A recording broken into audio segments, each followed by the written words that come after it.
Hello दोस्तों, आपका इस्तकबाल है आपके अपने YouTube channel one step for goal पे। दोस्तों, अभी तक 5 प्रैक्टिस सेट हो चुके हैं। ये छठा प्रैक्टिस सेट है। सीटेट के लिए तो बहुत ज़्यादा इम्पॉर्टेंट है। पेडागोजी के क्वेश्चन यहीं से आते हैं और ये तकरीबन सारे वही क्वेश्चन हैं जो सीटेट में अब तक पूछे जा चुके हैं। और ये प्रैक्टिस सेट आपके लिए काफ़ी इम्पोर्टेंस है आपके लिए, और इंशाल्लाह ज़्यादा से ज़्यादा क्वेश्चन आप सही कर सकते हैं और अच्छे से अच्छे नंबर ला सकते हैं आप। पहले तो रमज़ान की आपको बहुत बहुत मुबारकबाद, और इसका फ़ायदा उठाइए आप और ज़्यादा से ज़्यादा कोशिश करिए कि आपका वक्त पढ़ाई में सर्फ हो। ज़्यादा से ज़्यादा इबादत करें और गुनाहों से परहेज़ करें।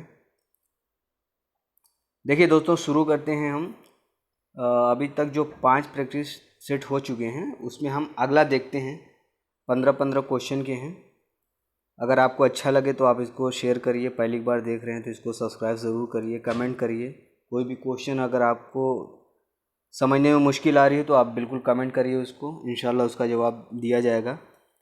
देखते हैं क्वेश्चन क्या कह रहा है कि 31 नंबर क्वेश्चन कह रहा है कि तालीम को दिलचस्प बनाने के लिए किन ज़राए का होना ज़रूरी है। देखिए, तालीम को दिलचस्प बनाने के लिए बात कही जा रही है। किसकी दिलचस्प बनाने के लिए? तो दिलचस्प बनाने के लिए इख्तराई तरीका तो जो है क्रिएटिविटी के ज़रिए से आप उसको कर सकते हैं।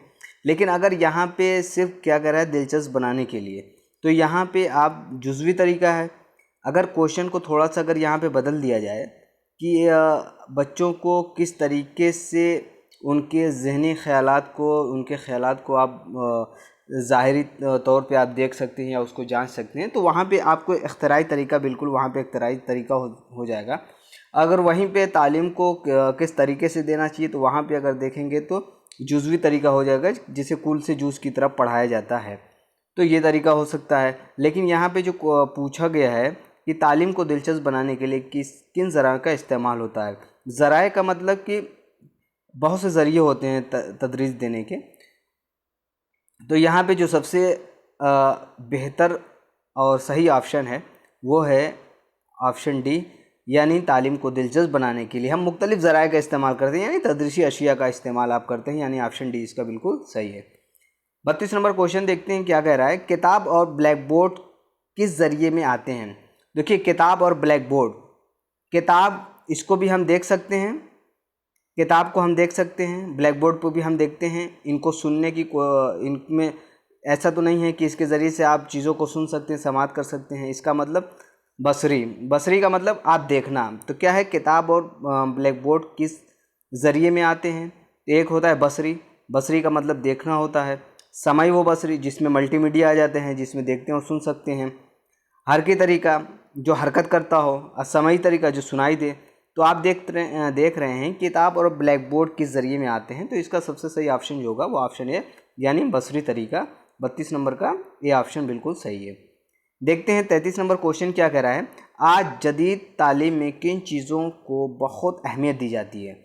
तो जदीद तालीम में आज के दौर में अगर देखा जाए जदीद तालीम में, तो देखिए रेडियो, ये भी क्या है कि एक कदीमी पुराना तरीका है, जब तदरीस में सिर्फ रेडियो के ज़रिए से, आवाज़ के ज़रिए से आप आवाज़ मतलब रेडियो का इस्तेमाल करके आप तदरीस देखते थे। उसके बाद मल्टीमीडिया धीरे धीरे उसमें तरक्की होती गई। फ़िल्म के ज़रिए अगर यहीं पे कोई डॉक्यूमेंट्री फ़िल्म की अगर बात की जाती, कि अगर आपको जैसे मान लीजिए कि प्रेमचंद को अगर आपको पढ़ाना है या सर सैयद अहमद ख़ान को पढ़ाना है, उसमें आप अगर किस चीज़ तो उसमें एक कोई अगर डॉक्यूमेंट्रीज दिखानी पड़ जाए तो उसमें एक फ़िल्म है कि डॉक्यूमेंट्रीज को दिखा सकते हैं, तो वहाँ पे ये ऑप्शन सही हो जाएगा।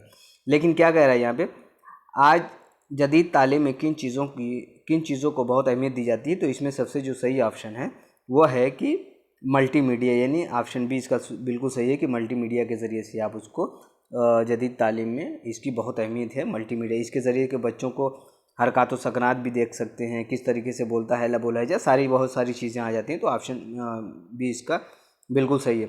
देखिए, इसको समझते चलिए ताकि अगर इसके इर्द गिर्द भी अगर कोई क्वेश्चन आता है तो आपका गलत ना होने पाए। देखते हैं अगला क्वेश्चन क्या है। इब्तिदा में बच्चों की गलतियों पर उस्ताद को क्या करना नहीं चाहिए। क्या नहीं करना चाहिए। अब क्या करते हैं कि इब्तिदा में ज़ाहिर सी बात है कि गलतियों से ही बच्चे सीखते हैं। क्वेश्चन देख लीजिए कि इब्तिदा में बच्चों को गलतियों पर उस्ताद को क्या क्या नहीं करना चाहिए। अब यहाँ पे ऑप्शन जो दिया है, एक हंसना नहीं चाहिए, टोकना नहीं चाहिए, बोलना नहीं चाहिए, बताना नहीं चाहिए।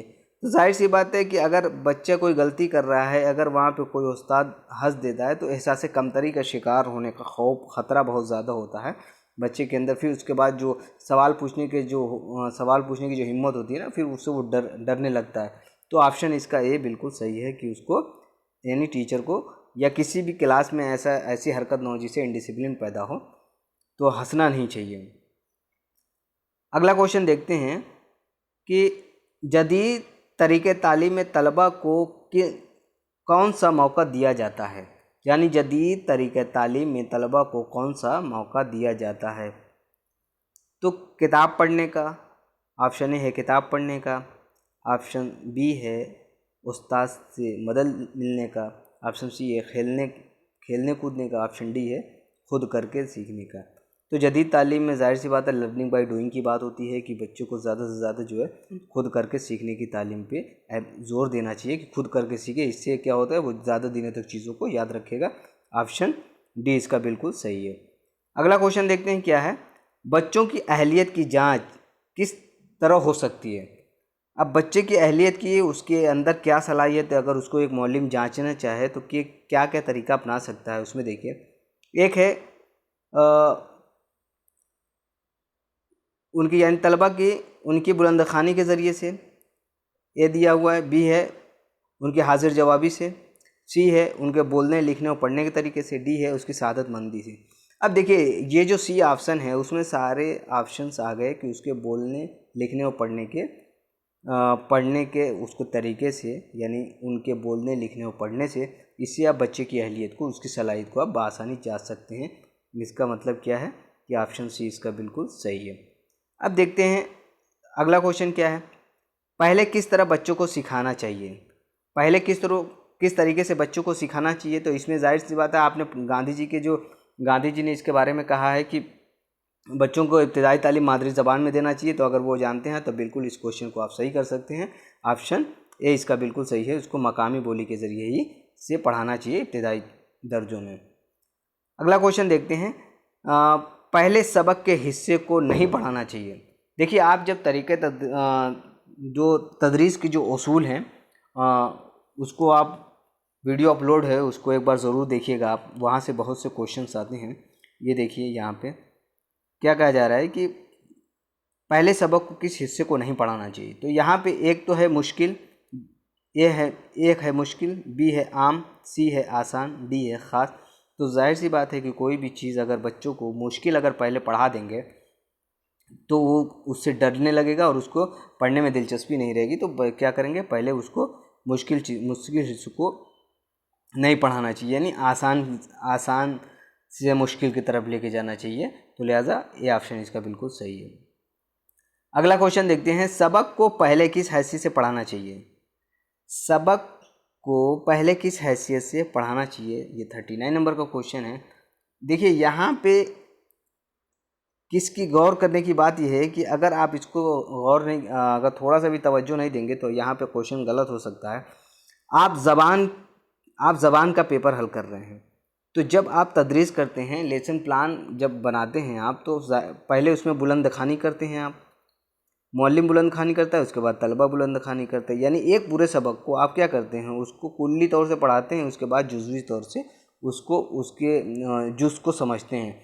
तो इसका ऑप्शन जो हो जाएगा वो ऑप्शन बी इसका बिल्कुल सही होगा कि कुल्ली तरीके से, यानी सबक को पहले किस हैसियत से पढ़ाते हैं, तो कुल्ली हैसियत से सबक को पहले पढ़ाया जाता है, यानी ऑप्शन बी इसका बिल्कुल सही है। दोस्तों अगर कोई भी डाउट हो तो आप उसको बिल्कुल कमेंट करिए। और ये बिल्कुल सीटेट की आंसर की, चूँकि जानती हैं कि सीटेट ने कोई उर्दू तदरीस के लिए कोई ख़ास किताब है नहीं, लिहाजा जो आंसर की जो मानता है उसी को हमें सही मानना है। तो यहाँ पे उसी हिसाब से ही आंसर की है जो सीटेट मानता है, और बिल्कुल वहीं से ये क्वेश्चंस हैं। कोई भी डाउट हो तो आप कमेंट ज़रूर करिए, और अच्छा लगे तो आप इसको शेयर ज़रूर करिएगा उन दोस्तों तक जिन्होंने पहली या दूसरी ज़बान का इंतखाब करते हैं सीटेट में या कोई भी टेट दे रहे हो तो काफ़ी फ़ायदेमंद होगा ये। अब अगला क्वेश्चन देखते हैं, तदरीस के दौरान किन चीज़ों पर ज़्यादा तवज्जो देनी चाहिए। अब ये आज जो तरीके तदरीस है वो बच्चों के नफ्सियात से मुताल्लिक़ है। तो यहाँ पे देखते हैं बच्चों की उम्र को, बच्चों की उम्र ये भी बिल्कुल देखी जाती है, बच्चों के लॉजिक देखा जाता है, बच्चों के सेहत उसका भी देखा जाता है। लेकिन अगर हम बच्चों की नफ्सियात के बारे में जहाँ बात करते हैं तो बच्चों की नफ्सियात में वो सारी चीज़ें आ जाती हैं, उनकी उम्र भी आ जाती है, उनकी दिलचस्पी भी आ जाती है, ये सारी चीज़ें नफ्सियात में आ जाती हैं। तो बच्चों की नफ्सियात पर यानी तदरीस के दौरान की चीज़ों पर ज़्यादा तवज्जो होनी चाहिए। तो बच्चों की नफ्सियात पर, अगर बच्चों की नफ्सियात से आपको वाकिफ़ियत है तो आपकी तदरीस बहुत अच्छी और खुशगवार माहौल में होगी और बच्चे उसमें दिलचस्पी भी लेंगे। अगला क्वेश्चन देखते हैं, बच्चा किसके ज़रिए ज़बान सीखता है। देखिए बच्चा किसके ज़रिए से ज़बान सीखता है। एक तो है मश्क के ज़रिए भी चीज़ों को सीखी जाती है, और गुफ्तगू के ज़रिए से आमोख्ता यानी किसी चीज़ का सीखना। और देखिए ज़बान जो सीखी जाती है उसका डायरेक्ट ताल्लुक़ है इमिटेशन, जिसको तक़लीद कह सकते हैं आप, नकल के ज़रिए से। तो ऑप्शन बी इसका बिल्कुल सही है कि तक़लीद के ज़रिए से ज़बान को सीखा जाता है। जैसे बच्चा जैसे सुनता है, जैसे सुनता है उसी की तक़लीद करता है, उसी की नकल करता है, उसी के ज़रिए से बच्चा सीखने लगता है। तो ऑप्शन बी इसका बिल्कुल सही है। अब अगला क्वेश्चन देखते हैं क्या है, इंसान का कौन सा ऐसा अमल है जो मौत तक जारी रहता है। तो इसमें देख सकते हैं, खाना मौत तक जारी रहता है लेकिन एक वक्त रुक जाता है। सोना, ये भी आप कह सकते हैं कि सोना भी, लेकिन ये भी ऐसा नहीं है कि जो मुसलसल चलता रहे और जहाँ से वो एक नई चीज़ों को सीख सके। और पढ़ना, ये भी एक वक्त तक सारी चीज़ें रुक जाती हैं, लेकिन सीखना जो है उसका कभी नहीं ख़त्म होता। आखिरी वक्त में भी वो कहेगा कि अगर मुझे मौका मिल जाए तो अब से मैं नेकी करने लगूँगा। तो लिहाजा इसका ऑप्शन सी बिल्कुल सही है। सीखना, इंसान को कौन सा ऐसा अमल जो मौत तक जारी रहता है, तो सीखना। अब अगला देखते हैं, बच्चों की तदरीस के लिए मुअल्लिम को किस तरह का माहौल पैदा करना चाहिए। तो बच्चों की तदरीस के लिए एक पाबंदी ये बिल्कुल भी पेडागोजी इसकी इजाज़त नहीं देता, सख्ती की भी इजाज़त नहीं देता। और मज़ाहिया ये तो कहीं हैं कि उसको एंटरटेनमेंट के ज़रिए से पढ़ाएं, खेल के ज़रिए से पढ़ाएं। लेकिन अगर आप खुशगवार माहौल पैदा करते हैं क्लास में तो सारी चीज़ें इसमें आ जाती हैं। ये खुशगवार माहौल होगा तो बच्चों की तदरीस को एक बेहतर तरीके से मुअल्लिम अंजाम दे सकता है। तो क्वेश्चन देखिएगा, क्वेश्चन अगर समझिएगा तो आपको बिल्कुल सही लगेगा। तो इसका ऑप्शन बी सही है। अगला क्वेश्चन देखते हैं, बच्चों की सबसे पहली दरसगाह किसकी गोद है। देखिएगा क्वेश्चन क्या कह रहा है, किसकी गोद है। तो जाहिर सी बात है सबसे पहले माँ की गोद होती है, तो बी है। और अब बच्चा सबसे पहले कैसे शुरू करता है, कहाँ से, यहाँ पे वालिदैन भी आता है, आस पास पड़ोस भी आता है। तो जिस तरीके का आपके पास ऑप्शन है उस तरीके से इसको सॉल्व करिएगा। तो यहाँ पे इसका ऑप्शन बी सही होगा, माँ। अभी देखते हैं अगला क्वेश्चन। दोस्तों आपसे गुजारिश ये है कि आप इसको ज़्यादा से ज़्यादा शेयर करिए, लाइक करिए, कमेंट करिए। अच्छा लगे तो ज़रूर कमेंट करिए, आप लाइक करिए और इसको शेयर करिए ज़्यादा से ज़्यादा, और सब्सक्राइब करिए। अगला क्वेश्चन देखते हैं कि मादरी ज़बान की तदरीस बच्चों को क्या बनाती है। देखिए मादरी ज़बान की तदरीस बच्चों को क्या बनाती है, इसको थोड़ा सा गौर करिएगा। यहाँ पे एक अच्छा सियासी कारकुन बनाती है, ऑप्शन ए है। ऑप्शन बी एक अच्छा मजहबी कारकुन बनाती है।